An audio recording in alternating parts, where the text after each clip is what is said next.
రాజేష్ ఈ పేరు చెప్తే తక్కున గుర్తుపట్టలేకపోవచ్చు, కానీ ఈవీవి గారి అబ్బాయి అంటే అంతా గుర్తుపట్టేస్తారు. మరి అంతటి స్టార్ డైరెక్టర్ కొడుకుగా ఎంట్రీ ఇచ్చిన ఈ అల్లరి అన్నయ్య అసలేమైపోయాడు? సాలిడ్ బ్యాక్గ్రౌండ్ ఉన్న రాజేష్ సినిమాలకి అసలు ఎందుకు దూరం అయ్యాడు? Let's have a look.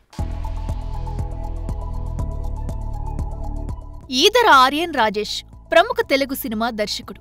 EVV Satyanarayana పెద్ద కుమారుడుగా 2002 సంవత్సరంలో హాయ్ సినిమాతో పలకరించిన ఈ స్టార్ కిడ్ గత కొన్నేళ్లుగా సిల్వర్ స్క్రీన్ పై సందడి చేయకపోవడంతో ఈ అల్లరి అన్నయ్య ఎక్కడున్నాడా అంటూ ఆరాలు తీయడం మొదలుపెట్టారు మూవీ లవర్స్. తొలి సినిమా హాయ్తో పాటు చేసిన సొంతం, లీలామహల్ సెంటర్ వంటి సినిమాలు నటుడిగా మంచి గుర్తింపునే తెచ్చినా ఆ తర్వాత వరుస సినిమాలు బోల్తా కొట్టడంతో నెంబర్ గేమ్ లో వెనుకపడిపోయాడు.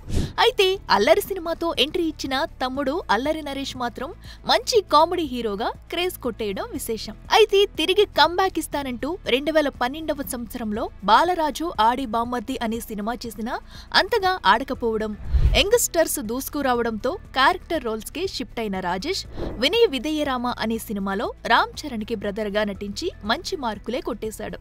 అయితే సినిమా అడ్డంగా పోవడంతో రాజేష్ చేశానని చెప్పుకోలేని పరిస్థితి. ఇక ఆ మధ్య విలన్ గా ఎంట్రీ ఇచ్చే అవకాశం ఉందని పెద్ద ఎత్తున ప్రచారం జరిగినా అవి వార్తలకే పరిమితమయ్యాయి.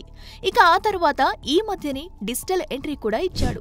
మెగా డాటర్ నిహారిక నిర్మాణంలో రూపొందిన హలో వరల్డ్ అని ఒక వెబ్ సిరీస్ లో ఒక ఐటీ ఉద్యోగి పాత్రలో ఆర్యన్ రాజేష్ కనిపించి అలరించాడు. చూడాలి మరి విలన్ గా అయినా ఇండస్ట్రీని మెప్పించి అభిమానుల్ని అలరిస్తాడో లేక సినిమాలను పక్కన పెట్టి చేస్తున్న వ్యాపారాలలోనే బిజీ అవుతాడో.